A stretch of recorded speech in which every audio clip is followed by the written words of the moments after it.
What's up, guys? I hope you're having a blessed Wednesday.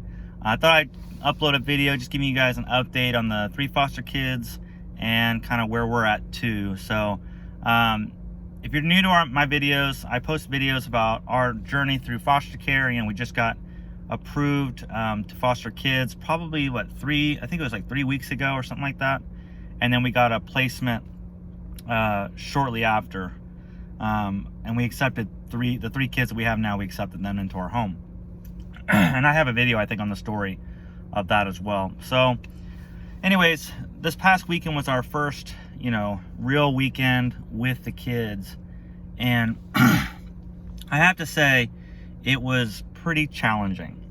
At first the kids were pretty well behaved coming into the home, but as we've talked more to other foster families in our community, in our church and everything like that, they say that it takes usually about 1 to 3 months for kids to start showing who they really are, I guess you could say. And so I think that started to come out this past weekend. And I think what kind of brought it out a little bit was probably because, we're trying to implement structure in their lives. And so I don't know if they've ever had that type of structure where, you eat, there's like a routine throughout the day, like you go to daycare or school, you come home, you eat dinner, you start your night routines, and then you get ready for bed. And so I think, they're just really struggling with that and just being able to accept that routine and everything. Cause man, they've just been fighting us on everything, and it's been slow. Each one has like their own, I guess, timeline, because now we're getting a little bit of behavioral issues with the 3-year-old and everything, which before he was really good. So I don't know if he's just maybe grumpy or something, but today he seemed to have a little bit more tantrums and everything like that, so which he wasn't before. So this past weekend we tried to go to the YMCA to take the kids swimming and everything, and let's just say we didn't end up going swimming because they were just all pretty grumpy, and I'm not going to go into the details of exactly what their issues are, but it's just interesting to see where they're at compared to other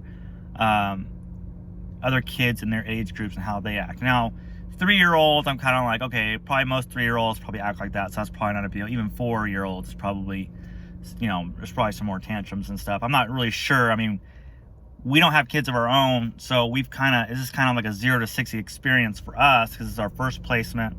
And so, we're kind of it's a huge learning curve for us. So, and I've said this before, we're noobs at this, we're trying to figure it out. So, but with all those challenges though that we've had on the behavioral side of it, and them throwing tantrums and being defiant and everything like that to go to bed or whatever, it's not just like, oh, I don't want to go to bed. There's all these little things like the light has to be on. There has to be a certain teddy bear that goes with them. I don't know. It's hard to explain. It's just they keep coming out of the room like all the time. They don't want to pick out their clothes. They don't want to do anything. And so I'm probably just describing like a normal kid. So you guys will have to give me some lenience on that. I'm probably just describing a normal kid in that age group. So, but we're learning and we're having small victories. And with all those challenges, we are having victories because because you're in the thick of it, you start seeing like, okay, well, I used to have to fight them on this, taking a bath, but now they're actually excited to go to take a bath. So, there's definitely some victories where nighttime routines are becoming a little bit less difficult. But also there's some other areas where, now they don't want to go to daycare, or they don't want to go to school. And so you have to kind of, tackle those battles and everything. So, overall it's been going good. I mean, it could definitely be worse. So we're I think a lot of the challenges that we're facing now is just because we're new. That's probably what it is. I mean, I don't know, maybe, I don't know, a mix of the two of, maybe behavioral issues, maybe it's just because we're new.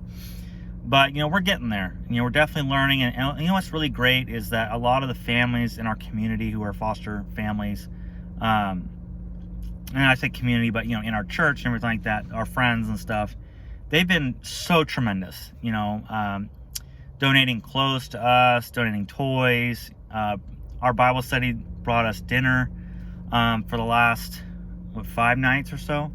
So that's been incredibly helpful to us, you know, for all their support. And that's something that I would recommend to anyone, that if you're going to go into foster care, you know, have a strong community. Have a strong community of other foster parents who can help answer questions, give you support, and everything like that. So overall, it's going pretty good. It's just a learning curve. And so if anyone's out there that's thinking about doing foster care, and you know, there's going to be a learning curve. I mean, you can do all the research you want, but a lot of the learning comes from experience and just taking it on. And so maybe that's not the best advice, I'm not really sure, but when we originally got into foster care, we were only going to take 1 or 2 kids. That was kind of our aim, was that we picked out our age group, 0 to 5, and then we only wanted about 1 or 2 kids. But when we got the call, you know, it happens pretty quick, you know, that they call you and they kind of like, hey, we need a home kind of right now. At least that's how it was in our situation. You know, you kind of like, man, do I really want to take 3? I only really wanted 1 or 2.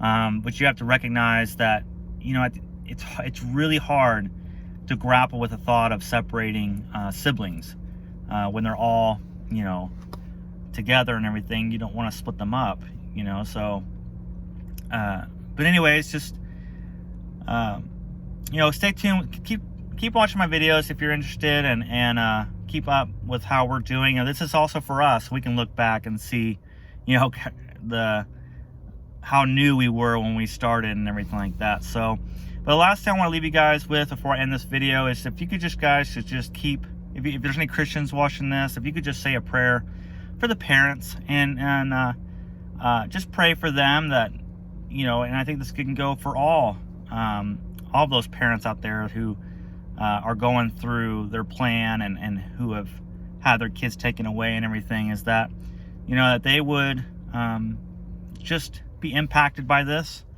understand the gravity of their kids being taken away, and just do it, and just that they would do everything they can to change their situation, change their behavior, and that they would really want to be better for their kids, but also just because they want to be a better person, you know.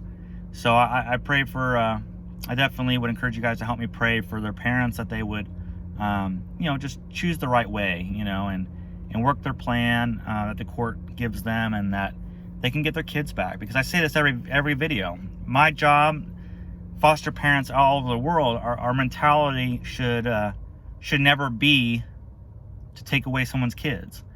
You know, we should always have the hope that the parents do what they need to do to earn the trust of the authorities to get their kids back. And I think that should be all our mentalities, is that, you know, that the parents do the right thing for the kids and change their situation. If that means cutting someone out, you know, like a stepdad, a stepmom, a mom, a dad, whatever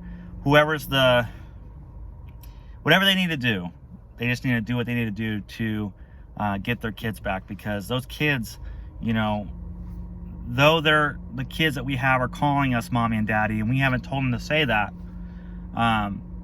it breaks our heart, because, you know, we know the truth, that we're not their mom and dad, and we both recognize that they long to have a mommy and a daddy. And so our heart breaks for them, because that's what they want, and that's why they're calling us that, because we're kind of filling that roles, but it's not really us that's supposed to be filling that role. But, you know, we've taken it on, obviously, and there's a ministry in that. But anyways, just keep the parents in mind, and I hope that their parents can get it together. So, all right, guys, you stay safe out there. Keep watching my videos. You know, I mean, if you're new to fostering, keep watching my videos. This is our journey through it, and my videos might not be the best in quality and everything like that, but, you know, I want to share my story, our journey with you guys, and whoever's interested, and it's also for us too, to look back and see where we were when we first started. All right, guys, take care of yourself. God bless.